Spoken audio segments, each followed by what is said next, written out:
আরে এই ব্যাংকগুলো একদম দিমাগ খারাপ করে রেখে দিয়েছে। এমনিতেই আমাদের অ্যাকাউন্ট থেকে অনেক ধরনের হিডেন চার্জেস কেটে নিচ্ছে, তারপরে নাকি শুনছি আবার 2026 সাল থেকে আরো নতুন নতুন চার্জেস যোগ হতে চলেছে। তাছাড়াও আগে যে সমস্ত চার্জগুলি ছিল সেইগুলিও নাকি আবার বাড়তে চলেছে। এই হিডেন চার্জেসগুলি কিন্তু চোখে দেখা যায় না, কিন্তু সাইলেন্টলি আপনার অ্যাকাউন্ট থেকে 50 টাকা, 100 টাকা, 200 টাকা করে অটোমেটিক্যালি কেটে নেবে। কেউ এইগুলো নোটিস করে, আবার কেউ এগুলি নোটিস করে না। কিন্তু প্রত্যেক বছর একজন সাধারণ ব্যক্তি গড়ে প্রায় 2000 থেকে 5000 টাকা লস করে শুধুমাত্র এই ধরনের হিডেন চার্জেস পে করার জন্য।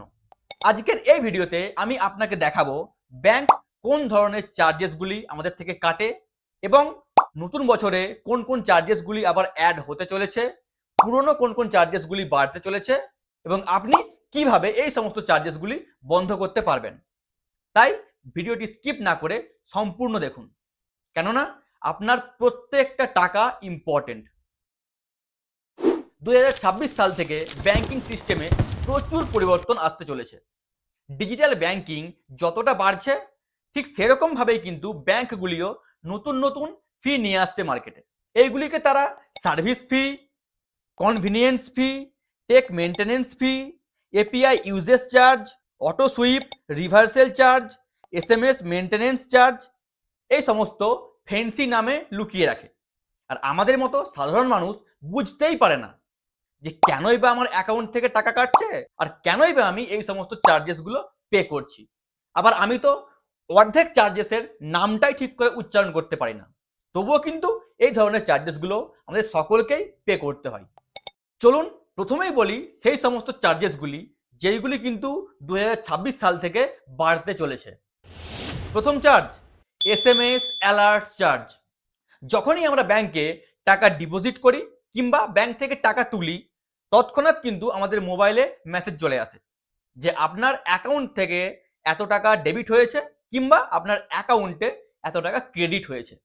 আর এই মেসেজ দেখার পরে কিন্তু অনেক মানুষ খুশি হয়ে যায়। তারা ভাবে বাহ, আমাদের ব্যাংক কতই না ভালো, আমাদেরকে সাথে সাথে অ্যালার্ট করে দিচ্ছে যে আপনার অ্যাকাউন্ট থেকে এত টাকা তোলা হয়েছে, যার জন্য আমাদেরকে ব্যাংকে আর ছুটতে হচ্ছে না যে দেখি আমার ব্যাংকে কত টাকা রয়েছে, দেখি আমার ব্যাংক থেকে কত টাকা কাটলো।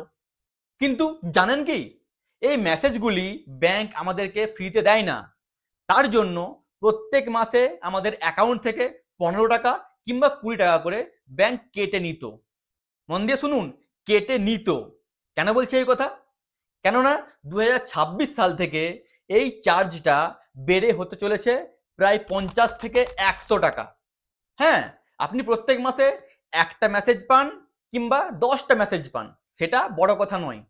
বড় কথা হলো আপনি একটা মেসেজ পেলেও আপনার অ্যাকাউন্ট থেকে টাকা কাটা হবে, আপনি 10টা মেসেজ পেলেও আপনার অ্যাকাউন্ট থেকে টাকা কাটা হবে। অর্থাৎ নেক্সট ইয়ারে আমাদেরকে কিন্তু এই শুধুমাত্র এসএমএস চার্জেসের জন্য পে করতে হবে 500 থেকে 600 টাকা। অর্থাৎ প্রত্যেক বছর আমরা 500 টাকা করে লস করতে চলেছি। 2 number, UPI auto pay charge. Auto pay চার্জটা কি? দেখুন, অটো পে এর মধ্যেই কিন্তু লুকিয়ে আছে এর অর্থ। অটো পে অর্থাৎ অটোমেটিক্যালি পে বা নিয়মিতভাবে পেমেন্ট। আমরা অনেকেই আমাদের ব্যাংকে এই অটো পে সিস্টেমটি চালু করে রাখি, যার ফলে কি হয়, আমাদের যে সমস্ত জায়গায় টাকা পেমেন্ট করার থাকে সেইখানে আমাদের আর নিজের থেকে পেমেন্ট করতে হয় না, অটোমেটিক্যালি আমাদের ব্যাংক থেকে টাকা কেটে নেয়। যেমন মোবাইল রিচার্জ, ওটিটি প্ল্যাটফর্মের সাবস্ক্রিপশন, আমাদের ইন্স্যুরেন্সের প্রিমিয়াম, আমাদের এসআইপি, এছাড়াও আমাদের যদি কোনো লোন নেওয়া থাকে তার ইএমআই, এইগুলি কিন্তু অটোপের মাধ্যমে আমাদের ব্যাংক থেকে কাটতেই থাকে।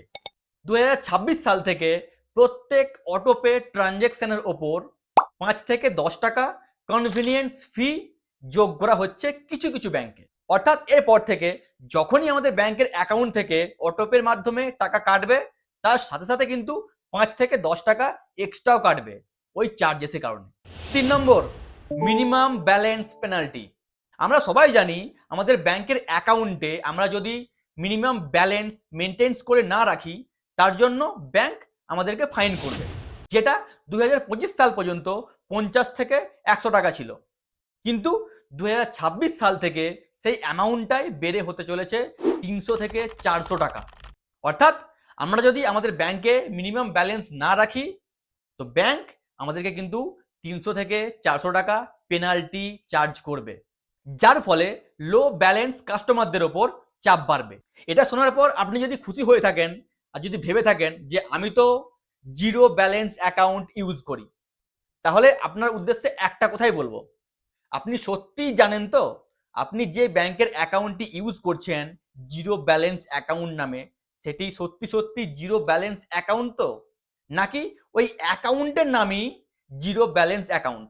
মন দিয়ে শুনুন, এক হয় রিয়েল জিরো ব্যালেন্স অ্যাকাউন্ট, আর একটা হয় ওই অ্যাকাউন্টের নামটা জিরো ব্যালেন্স অ্যাকাউন্ট। কিছু কিছু ব্যাংক কি করে, আমাদের মতো কাস্টমারদেরকে আকর্ষিত করার জন্য তার অ্যাকাউন্টের নামটাই রেখে দেয় জিরো ব্যালেন্স অ্যাকাউন্ট। যেমন আমার আইসিআইসিআই ব্যাংকে অ্যাকাউন্ট রয়েছে, সেই অ্যাকাউন্টের নাম গোল্ড অ্যাকাউন্ট। তার মানে কি আমার ওই ব্যাংকে কি গোল্ড রয়েছে বা সোনা রয়েছে? কিংবা অন্য কারো ব্যাংকের অ্যাকাউন্টের নাম হয়তো সিলভার অ্যাকাউন্ট, তার মানে কি তার ব্যাংকে সে কি সিলভার জমা করছে?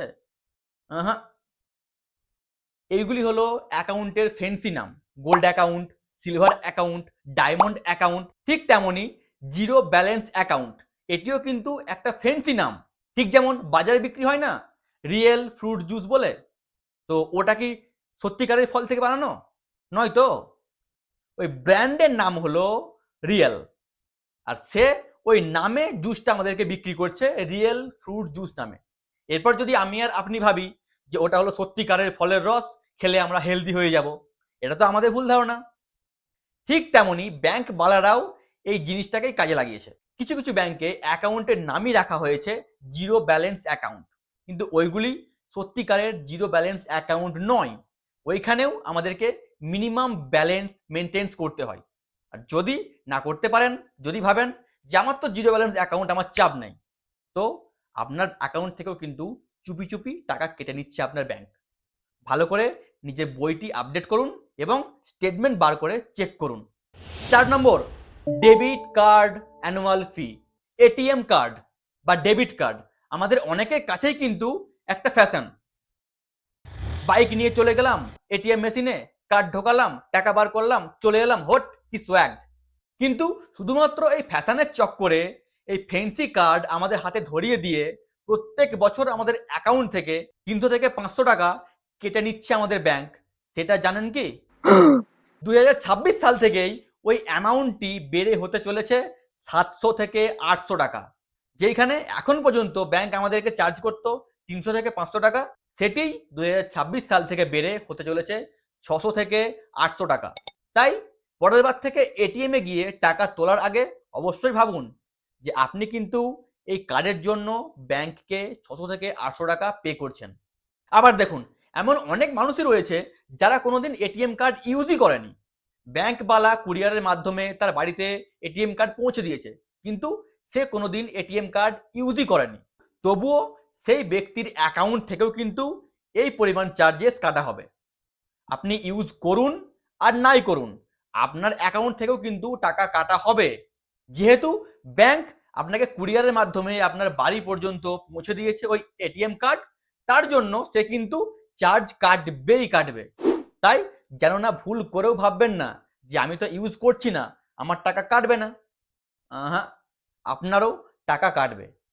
এটা ঠিক সেরকম হয়ে যাচ্ছে ছোটবেলায় ডান্স বাংলা ডান্সে মিঠুন চক্রবর্তী বলতো না, ফুল ফুটুক না ফুটুক আজ বসন্ত। ঠিক এখন ব্যাংকওয়ালাও আমাদেরকে এই জিনিসটিই বলছে, আপনি কার্ড ইউজ করুন আর নাই করুন, টাকা আমরা কাটবই কাটবো। 5 নম্বর, এটিএম ক্যাশ উইথড্রল চার্জ। দেখুন, আপনি ব্যাংকে টাকা রেখেছেন মানে কি আপনি যখন চাইবেন তখনই আপনার টাকা তুলতে পারবেন, কিন্তু এটিএম এর মাধ্যমে আপনি যখন চাইবেন যতটা চাইবেন ততটা কিন্তু অ্যামাউন্ট তুলতে পারবেন না। প্রত্যেকটা ব্যাংক তার কাস্টমারকে একটা লিমিট বেঁধে দেয় যে আপনি এটিএম মেশিন থেকে কার্ডের মাধ্যমে 10 বার কিংবা 15 বার টাকা বার করতে পারবেন। আর যখনই আপনি এই 10 বার কিংবা 15 বারের লিমিটটি ক্রস করবেন তখনই কিন্তু আপনার ব্যাংক আপনাকে 20 থেকে 25 টাকা পেনাল্টি চার্জ করত। মন দিয়ে শুনুন, চার্জ করতো, কিন্তু এরপর থেকে ওই অ্যামাউন্টটি বেড়ে হতে চলেছে 100 থেকে 300 টাকা। আপনি যখনই আপনার লিমিট ক্রস করার পরে আবার গিয়ে এটিএম মেশিন থেকে টাকা বার করবেন, তখনই কিন্তু আপনাকে 100 থেকে 300 টাকা পেনাল্টি মারা হবে। 6 number, bank statement and passbook print fee. আমাদের মধ্যে এমন অনেক মানুষই রয়েছেন যারা কারণে অকারণে ব্যাংকে ছুটেন। কি করতে? না, ব্যাংকের বই আপডেট করতে। কেননা ওই সমস্ত ব্যক্তিরা জানে যে আমাদের ব্যাংকের বই আপডেট করাতে গেলে, ব্যাংকের স্টেটমেন্ট বার করতে গেলে আমাদেরকে কোনো রকম চার্জ পে করতে হয় না। তো আপনিও যদি এই সমস্ত মানুষদের মধ্যে পড়েন যে ভেবে থাকেন যে ব্যাংকের বই আপডেট করাতে গেলে আমাদেরকে কোনো রকম টাকা দিতে হবে না, কোনো রকম পেনাল্টি পে করতে হবে না, তো মন দিয়ে শুনুন, 2026 সাল থেকে এই সিস্টেম কিন্তু অতীত হতে চলেছে। কেননা 2026 সাল থেকে আপনি যখনই ব্যাংকের স্টেটমেন্ট বার করতে যাবেন কিংবা ব্যাংকের বই আপডেট করাতে যাবেন, প্রত্যেকবারের জন্য কিন্তু আপনাকে 50 থেকে 100 টাকা করে চার্জ করা হবে, যেটা আপনার ব্যাংকের অ্যাকাউন্ট থেকে অটোমেটিকভাবে কেটে নেওয়া হবে।